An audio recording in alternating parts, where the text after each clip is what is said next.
And Shalom. All praise to the Most High, Yahweh, Ba'asham, Yahushai, Ba'asham Rukakodash, and double honor to the elders of GMS and to all the sincere brethren that listen to the word across the world, and also to all the sincere brethren that labor in the truth across the world. And I pray this may be another edifying lesson to the flocks, and whether the Most High want to hear this message, let it be heard. But before I begin the lesson, I'd like to introduce the true name of the Heavenly Father, which is Yahweh, and the name means He exists. And the true name of the Son is Yahushua HaMashiach, which means the Redeemer or the Deliverer. And He's only coming to redeem His people, which is the nation of Israel, which you will identify as the so-called Negroes, so-called Latinos, and so-called Native Americans. And they live like you identify them in the you most likely see them live in the North America, South America, Caribbean, and all four corners of the world. And they also look like the other nations and practice custom of the nation. So you're not gonna walk around, so your average Israelite is not gonna be looking like a so-called Negroes or so-called Latino or Native Americans. They'll look like anybody on the planet. So when you see somebody that look like a Elamite, which is the Indian that live in area like area of Pakistan or land of India, you're not gonna be like, oh sure, that's an Indian. Or if you see one look like a Ishmaelite, which is like a Arab, you're not gonna be, oh, that's a Arab person. He could, at least if you go back and if you test the spirit, he can very well be like an Israelite. So our people looks like everybody. That's the moral of the story. And that'll be it for the introductions. And the title of the lesson is the highway of temptation is around the corner. And that will be the title because based on what I've been seeing for the past few weeks, man, it's been like a very, very exciting weeks, man. And ever since Trump came into power, which is January 20th, and things are progressively getting worse and worse. And even Esau at this moment is feeling it. And Esau, when Trump won the election last fall, which is roughly 4 months ago, and Esau was happy, man. There was like, yes, our country is going back to normal. We're gonna get an Edomite prize. And I just saw like a Edomite. I didn't fully read it. She went on a restaurant and she put like on the receipt where you're supposed to tip, she said, I hope Trump sent you back home. And I believe she got fired from her job, something like that. And last year there was another guy that make a report like of older Jake sat down, and there was a next one was like an older Edomite said, he said Trump's gonna take care of you guys. So Esau was very prideful, man. And fast forward 4 months later, and they start complaining. Like when you go on YouTube, man, all you see is a video of Edomite complaining, oh, why would Trump do this? Was he promised us he was gonna do this and that, blah blah. And also like the Prime Minister of Canada has stepped down after 10 years, and he got replaced by another guy, and which is, I watched the video. By the look of it, I'll probably do a video of it later. It most likely looks like it's gonna be because the Canadian people has been fed up with Trudeau for the past, I'll say right around the Biden administration, because they were Biden and Trudeau was going neck and neck, doing the kind of exact same thing. Both of the people, the American people was mad at Biden, and the Canadian people was mad at Trudeau. So I'm guessing the people got tired of seeing Trudeau's face. They want somebody new. So they give us, I mean not us, they give them that new person, which is I forgot his name, but he was talking like a typical Edomite, smooth talker, while the people were so happy. But what they failed to realize is that guy, they only remove it. He's only there because people got tired of Trudeau, and his agenda is gonna be far worse. Because he was saying like the other guy that was gonna get in power after Trudeau is gonna be a guy that's gonna bow down to Trump. But the people failed to realize the elite purpose is to fulfill is to bring the MOTB at all costs. It doesn't matter who's in the power seat. That agenda is gonna fulfill no matter what, because the scripture said it. So prophecy is gonna have to fulfill. And the verse I'm gonna get is Revelation 3:10. Revelation 3:10. It says, because thou hast kept the word of my patience, I will also keep thee from the hour of temptation. So that was the Musa that was talking to the elect of the nation of Israel. And the Most High said, because the elect of his patience, they has obeyed the commandment, even though they're going to all those perseverance. He said, I will keep thee from the hours of temptation. The Most High will protect us from the hour of temptation. And like right now, we are reaching that on a daily basis, man. You can feel it in the air, man. Like when you walk next to somebody, man, everybody's like a bugging out, man. I personally know like a Jake that's bugging out right now, man. He just went to like a psych hospital, and he knows he believe a bunch of nonsense, what is like Noburu, typical Jake Kemet's BS. But every time I sit down with him, I'm like, bro, you gotta calm down, man. You gotta pay attention, man, because one thing you realize, man, Jake's focused on everything but the Most High, man. And he was asking me, man, what's my point of view? And I told him, man, look, man, the only way you can get out of this mess you're going through right now is the Most High that can help you, man. And he started talking to me. He's talking about, yeah, you know, I read all those books, Buddha, Hinduism, what's the other again? The Muslim. I practice this and that. I'm a spiritual person. And he asked me, what do you do? I was like, look, man, I'm gonna be honest with you, bro. The only thing I can help you is God, is the Most High. And he's showing me all those books. Oh, people has been evil for the beginning of time. And I told you, it's not people, man. It's one group of people. But you know, the average person, when the world is going to all those chaos, man, they always think it's the humanity as a whole. But what they fail to realize is Esau that's destroying the planet, that's destroying the mindset of the people, destroying how the people think. And he wasn't having it, man. And I told him, hey, man, only God can help you, man. You're special people, man. And he's looking at me. He's like, yeah, whatever, man. He go right back in, he's talking about his nonsense, Buddhism, Hinduism. I was like, you know, you just gotta do what you do, man. And I haven't seen him in a while, because I talk to him daily, shoot him text. I'm like, damn, where's that brother, man? And he came out, he shoot me a text. He shoot me a text. He was like, yeah, man, I just get discharged from the psych hospital. I was there for 2 weeks. I'm like, huh. So he was there for 2 weeks, man. And immediately I was like, man, I'm like, that could have been that could have been me. I could have easily bug out like that, man, because I do a lot of research. I pay attention to the truth. Before the Most High woke me up, I was in a similar mindset. I didn't believe in no Buru Kemet BS, but I know there was something like the Most High. There was something that was there for me until the Most High woke me up to the truth. So I could have easily been in like a bug out state, man. So that's why I thank the Most High, man. So that's why when you read that chapter, man, because Jakes from all walk of life is basically tired, man. Us as an Israelite, whether it's like a 2/3 or 1/3, we as a nation, we worn out. Our spirit is worn out. Our flesh, everything about us worn out, man. Like the elder was saying in camp yesterday, man, we got nothing in this world right now, man. This world was not set up for us Israelite, man. It was set up for a specific way for us to get punished because we disobeyed the Most High, man. And the Most High used the Edomite as a sword. Not just the Edomite, the other nation as well, man. So as a people, it doesn't matter what walk of life you are. It doesn't matter if you have $1 million in your account, like $1 billion, like the like LeBron James, or $400 million like a Mayweather did. This system is not built for us, man. Cause pay attention, almost a decade ago, when LeBron was just talking about the politics about Hillary getting the power, I can't remember, I don't know her name, but I don't know if she was an analyst from one of the sportscasts. She said, shut up and dribble. And even on his apartment, they got scribbles saying nigger stuff like that. So this is not our rest. The scriptures make it very clear. This is not our rest. This is like a captivity we're supposed to serve. And we serve right now. We are entering the final hours of our sentences, man.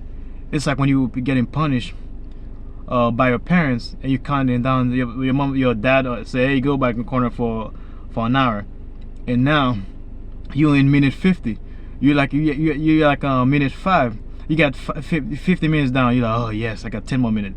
Even that 10 minutes feels like eternity. Then it goes down to the last 5 minutes, 3 minutes, and this is where we are right now. Right now we are in the final stage. We're like a final minute of the punishment. We cannot wait, man. And that's what the Most High said. The scripture said, because thou hast kept the word of my patience, because we have kept the coming of the Most High, we have kept his words, we have kept the truth. He will keep us from the hour of temptation. When he says he's gonna keep us, that doesn't mean we're not gonna get challenged. We are gonna get tested. It's just that the Most High gonna put the spirit in us to endure it, because one thing we're gonna know is like, as the hopeful elect, man, we're gonna be all right, man. We're gonna face some adversities, man. Like the scripture said, some of us gonna be put to death. That is part of prophecy. It has to be fulfilled. Some of us gonna be running away, and some of us gonna receive spiritual powers. And also, the scripture said, some of us gonna get our head chopped. That's a reality. We're gonna be martyrs for the truth, and some will see the Son of Man when he comes back. And me speaking as a man, I'm not gonna walk around and say I'm a tough guy. I don't know what the Most High for me, man. The only thing I pray is, I personally do not want to die in this wicked ass kingdom alongside Edom, Esau, the 2/3, and the other nations, man. Cause that would be horrible, man. So that's why I pray that for the Most High to give you mercy on a daily basis, man. And so I do not know what the Most High for me, but whatever it is, man. If I have to be a martyr, yeah, I'll be a martyr for the truth. If I'm one of the guys that receive spiritual powers, hey, all praise to the Most High. But whatever the Most High for me, man, I put that the Most High just put the Spirit on me to endure it to the very end. And that's all I can ask, and that's all each and every one of us that's part of the Hopeful Elect family. It's not being proud, oh, we're gonna make it. We just pray that the Most High give us that spirit of endurance to the very end, and which that shall come upon all the world to try them that dwell upon the earth. So it's gonna be like a very horrible time, man. Everybody on the planet is gonna be tested, even us that are in the truth. And that's when you're gonna know who's who. Cause it's not gonna be a walk in the park, man. Jacob trouble is no joke, man. And there's a lot of people that's in the truth that's been living their life, not paying attention, keep thinking everything's gonna be easy peasy. They haven't been tested yet, man. And during those days we enter right now, man, the Most High gonna really test chicks, man, and you're gonna see who's that's the day the world gonna know who's who are the men of the Lord, who are the real men and women of the world, man. And we enter in that stage each and every day that we wake up, man. You have to put it in your head like every day you wake up, we are one step closer to Jacob's trouble at the max.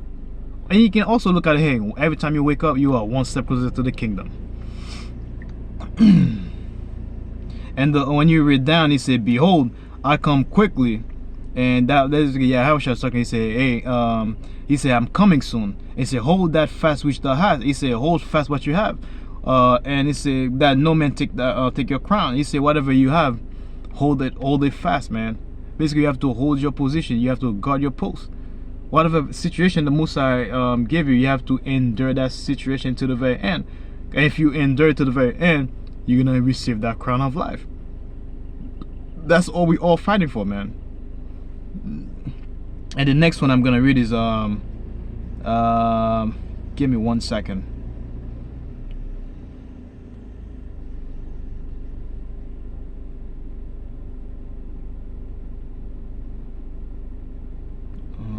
Give me 1 second. And Matthew 10 verse 34, it said, "I think not that I come to send peace on earth." So that was Yahushua that was talking. So in those days that we're coming right now, when Yahushua is coming back, he's not coming to send peace. He said, I came not to send peace but a sword. So he's coming back with a sword. And why is he coming back with a sword? Because the average person that's walking around, though, when they have a picture of Yahushua when he's coming back, they put it in their mind, Yahushua's coming, they're gonna crack this sky. When he says he's gonna come in a cloud, they really thinking that he's coming with a cloud. And he's gonna, when you see that, they have that classic Cesare Borgia picture when Yahushua is coming back, opening his arm, coming down with a bunch of dough. That's how the average Christians see Yahushua, man. But what the scripture says, he's coming down with a sword. And what is he gonna do with that sword, man? He's gonna slicing and dicing. He's gonna slicing and dicing the nations, man, starting with the Edomites, man. And also, most likely, wicked jigs. Because there's gonna be like a lot of jigs that's gonna be on Edomite side, man, because they still have their trust in Egypt, man. And all those jigs that got the trust in Egypt, they're gonna get the rude awakening, man. And they're gonna get that. They're gonna get on the right mind when they're in the kingdom. That's the only way. And the next one is because like right now there's like so much there's so much things going on right now, man. We got like economic collapses, we got civil unrest, government corruptions. The past few weeks we've seen two world leaders sitting down arguing over things that you wouldn't even think would happen in a world of first world nations. You'll see those things like happen like third world countries like that are in the Caribbean, West Africa, or that those are the spots that you normally see kind of stuff like this, man. Now you're seeing like big nations arguing, so that's all they tell you, that there's been divisions, man, and which gonna lead like if the leaders are divided, man, what do you think that's gonna do to the regular population, man? Which is gonna lead to that's only gonna lead to basically civil unrest, and on top of that we got like judgment on a daily basis, man. You got people unalive people just for, well, it's not for no reason, just for any little thing that tick them off. Basically judgment is right around the corner. The Most High has the death angels on site everywhere, man. The guy's driving, he's sitting out under the light, his mind was somewhere else, and you hunk him, guy get out with a knife, stab, or a gun, shoot. That's the days that we're living right now, man. And when the next verse I'm gonna read is gonna be 1 Thessalonians 5:3, which is when they say peace and safety, then sudden destruction should be coming. 1 Peter 3:5. 5:3 I should say. 1 Thessalonians 5:3. 1 Thessalonians 5:3 say, for when they shall say peace and safety, who's saying peace and safety right now? When you're looking at the news, all the world leader, man, like the most dangerous people on the earth is like those guys, those politicians, man, because people think the most wicked person on earth are the regular people, that's regular nigga that's walking on the neighborhood shooting people around, or like a person that's killing people, like 3 or 4 people, but not knowing the real wicked people are those politicians, man. They were nice, fancy suit and ties, clean, smooth face, standing behind the podium saying everything's gonna be all right. Next minute, that guy's ordering like a missile attack on our nations, and when you heard like 100,000 plus people die within seconds, not even minutes, within seconds. These are the most wicked people on the planet. And we can go one step closer, is they're not even really the guy that's pulling the string. The people that's behind them, those people that we don't know, and we probably will never know them until we're in the kingdom, those are even more wicked than those guys, man. And those guys, they stand in front of the population and say, hey guys, don't worry, that's peace. Russia and US supposed to be enemy. Now Russia and US has turned its back on Canada and Mexico and said we're gonna align ourselves with Russia. That, and people say, yeah, you know, that's that. And I was watching FFS Full Spectrum. Damn, I forgot the name of that channel. It's like a prepper channel, and he was talking about like, I don't know what's gonna happen, man. He was like, I know US aligning itself with Russia, but I don't know what's gonna be the consequence of that within the next 5, 6, or the next year. And even him, he's confused.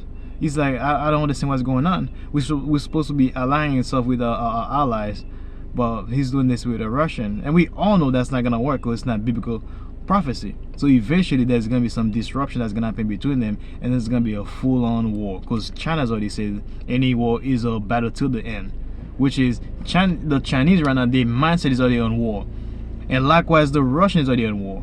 Even though so-called Ukrainian that's losing their life on a daily basis, their mindset has been on war. Every nation mindset has been on war. The only nation mindset that's not on war right now is people that live on Babylon. And a couple of weeks ago, there was a girl in Canada, that says like people in America has no clue right now. People in Canada are getting ready for war. And here, what do you see? Last week was another Grammys Award. The week before that, a couple weeks before that, you got Super Bowl. Then you got All Stars. You got one guy say, oh man, football season is over. Now we're gonna get by the time we know, we're gonna get another we're gonna get baseball season soon. So that's all people in America are focusing on, man. Folliness, man. And that's why they're gonna get that sucker punch effect, man. And when it said, then sudden destruction come upon them as travel upon a woman with child, and they shall not escape. And basically disaster is gonna come just like when a woman get like when a woman get the water break, man. Most likely the woman normally sitting down, all of a sudden it's like water break. That's how those destructions gonna happen. And the next one I'm gonna read is basically 1 Peter 4:17, which is judgment gonna start at the house of Israel, and it's gonna sprinkle around everywhere. And we already seen it, man, within the congregations, like various camp. The Most High is already judging various individuals, and it's gonna sprinkle down to the regular Israelite, whether they know the Israelite or not. the judgment is gonna start going left and right, man. And we can only pray that the Most High, if you are part of the hopeful, like we can only pray that the Most High have mercy upon you, because no one is exempt to what's gonna happen, man. That's why when you read the Ecclesiasticus 2 verse 1 to 5, it tell you like adversity. Oh, let me find it. Let me find that, because I found it like a last time on the NLT. It looks so nice and smooth. Ecclesiastes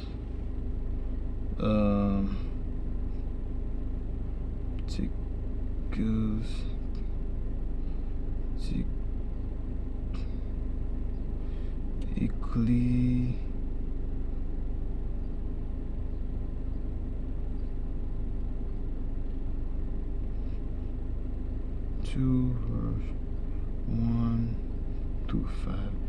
And give me 1 second. Let me try to find it. Ecclesiastes, I know it's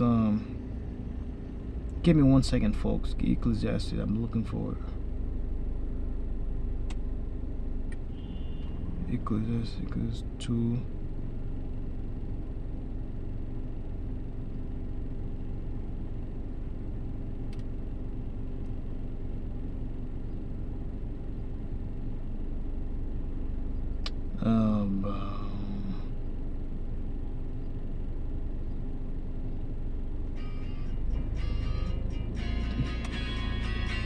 Give me 1 second.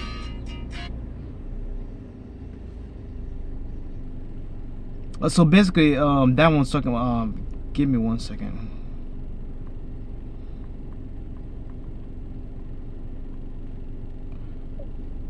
It says, my son, if thou come to serve the Lord, prepare thyself for temptation. It says like when you come to the heaven, Father, you have to prepare yourself for temptations. And it says, set our heart alright and constantly endure and make not haste in time of trouble. We have to keep our heart alright and constantly endure whatever situation we are, and make not haste. Don't rush into in time of trouble. Cleave unto him. So we have to cleave unto the Most High, and depart not away that thou may be not away that thou mayest be increased at thy last end. Whatsoever is brought unto thee, take cheerfully. So whatever circumstances are you going through, you have to take it cheerfully, man, because it's not gonna be there. We're not gonna be in that situation forever, man. It's gonna be for a short period of time, man. We have to endure it and be patient when the heart change to a low state. So we have to be patient when we are in a low state, man. Low state could be any situation that the Most High put on you, man. Whether it's like dealing with your family, wife, your kids, your jobs, or illness, whatever situation you're dealing with, man, that's putting you down, you have to take it cheerfully, man. We have to patiently endure it. For when you say, for good is trying the fire, and acceptable man in the furnace of adversity. So because gold is tried in fire, in order for the gold to be called purified, man, all the dross, the fire has to take away all those dross. So whatever adversity that you're going through, man, when you're at your lowest, that's basically the Most High removing all those dross out of you, man. Remove all the impurity out of you, man. So you have to, and it's acceptable man in the furnace of adversity, man. That's basically how the Most High is gonna build you up and bring you back to the state that He wants you, which is the perfect state, man. So that's all for this lesson, man. I pray that was an edifying lesson to the flock, and whoever the Most High want to hear this message, let it be heard. And with that, I'd like to say Shalom.